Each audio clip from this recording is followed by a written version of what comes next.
Mesdames et messieurs, rebonjour et bienvenue pour cette nouvelle édition de Midi au Caire pour ce samedi, le 7 mai 2022.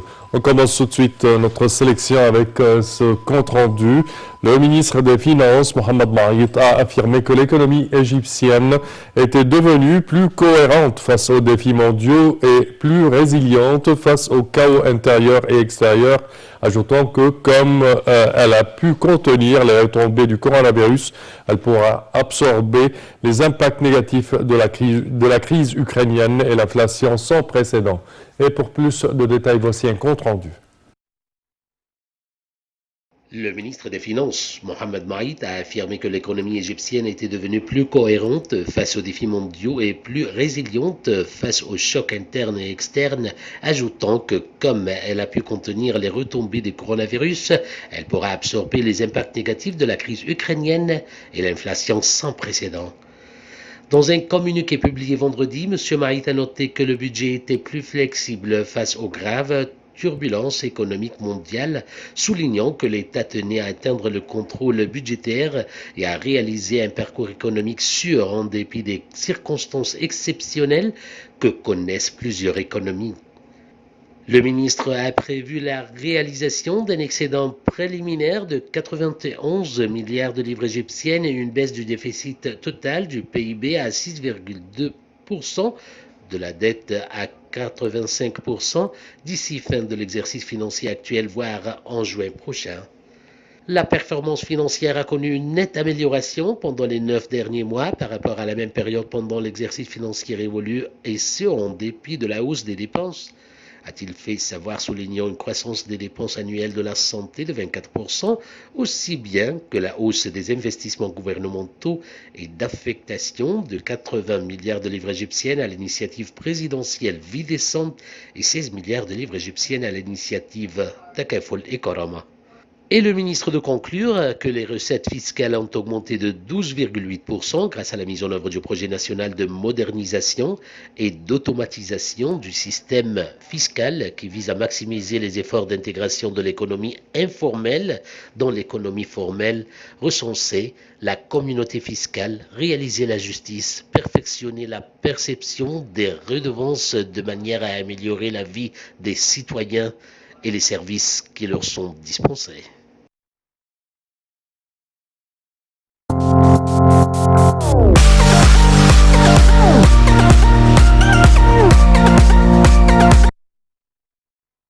Les auspices du président de la République, Abdel Fattah el-Sisi, la 22e étape de l'initiative Kulluna Wahed, ou Tous Unis, se poursuit jusqu'au 1er juin.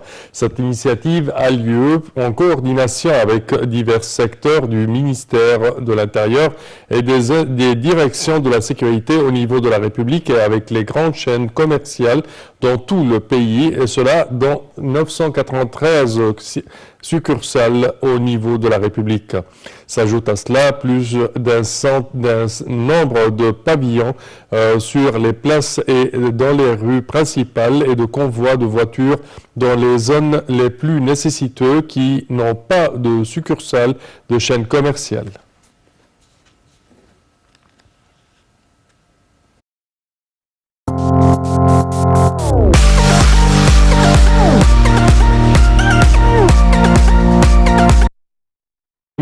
« 454 000 femmes ont été examinées dans le cadre de l'initiative présidentielle pour la santé maternelle et fœtale, le dépistage précoce des maladies transmises de la mère au fœtus et de la fourniture gratuite des soins de santé nécessaires sous le slogan « 100 millions de citoyens en bonne santé ». Depuis son lancement en mars 2020 jusqu'à aujourd'hui, a déclaré vendredi le ministère de la Santé et de la Population. Cette initiative vise le dépistage de l'infection par le virus de l'hépatite B, du virus de l'immunodéfiance humaine, VIH, et de la syphilis chez les femmes enceintes. C'est ce qu'a déclaré le porte-parole du ministère de la Santé et de la Population, Dr Hussam Abdelghafar. Plus de 4000 équipes médicales participent à l'initiative.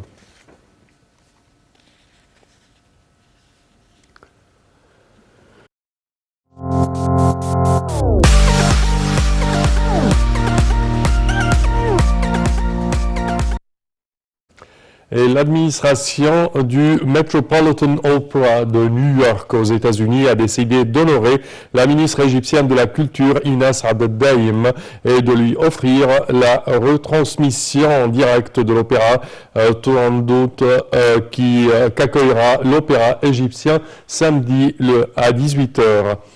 Le membre du conseil d'administration du Metropolitan, Mahmoud Abdallah, remettra à la ministre l'encyclopédie métropolitaine en signe d'appréciation de ses efforts continus pour enrichir la vie créative en Égypte. L'émission est précédée d'un dialogue avec la ministre sur son parcours artistique lumineux, dirigé par Tariq Atiya, directeur du Centre de libération culturelle de l'Université américaine.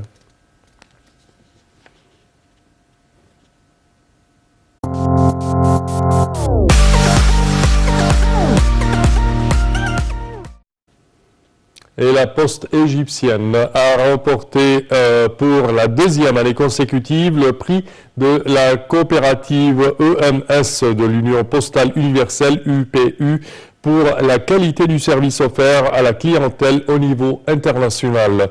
Ceci est intervenu lors des réunions de l'Assemblée générale de la coopérative EMS qui se sont tenues au siège de l'UPU à Berne en Suisse.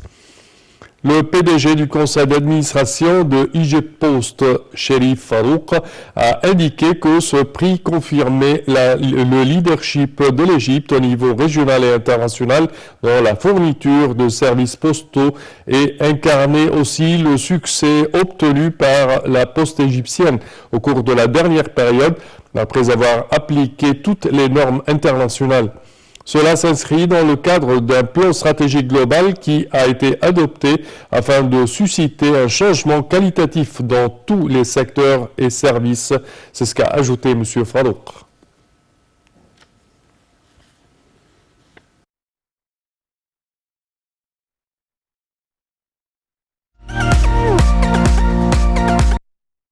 Chers téléspectateurs, l'Association des journalistes sportifs britanniques a désigné l'attaquant de Liverpool, l'Égyptien Mohamed Salah, comme joueur de l'année en Premier League.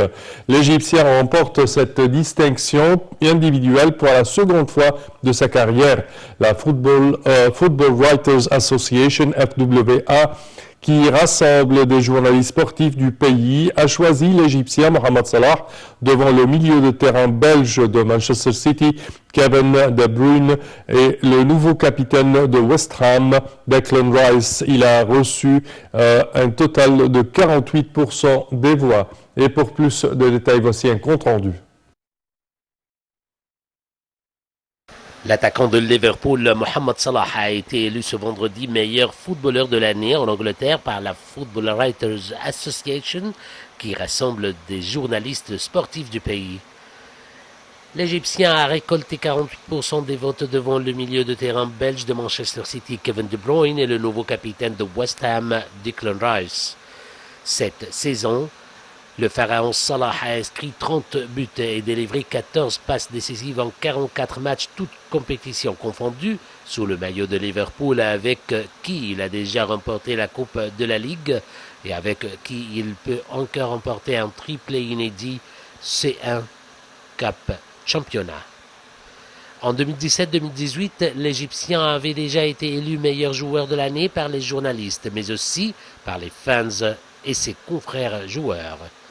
À l'époque, il avait marqué 44 buts en 52 matchs sans pour autant avoir remporté un seul titre collectif.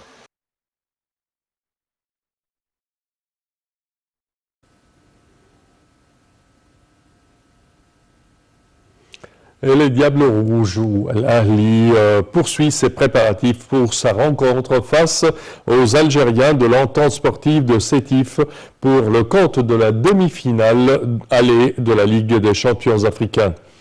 Il s'agit d'un choc prévu aujourd'hui au stade Al-Salam au Caire. 3 joueurs sont revenus de blessures et devraient être présents pour ce match après avoir été laissés au repos pendant plusieurs jours. Il s'agit de Amr As-Soulaya, Ahmad Abdelkader et Aliou Diang.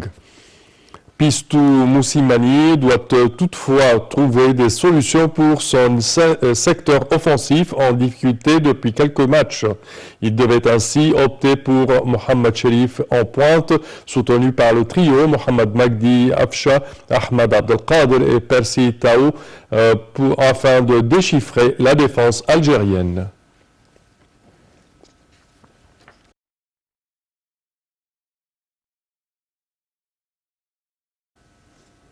Et l'Égypte se prépare à accueillir du 13 jusqu'au 22 mai le championnat du monde de squash pour hommes et pour femmes.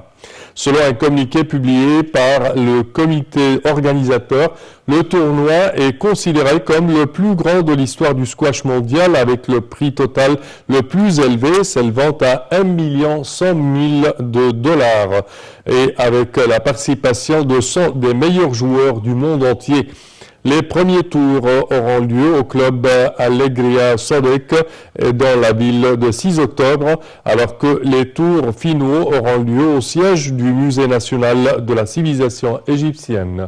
Et ceci, chers téléspectateurs, conclut notre édition d'aujourd'hui de Midi au Caire. Au terme de cette édition, je tiens à vous remercier d'avoir été des nôtres et je vous donne demain rendez-vous à la même heure. Au revoir.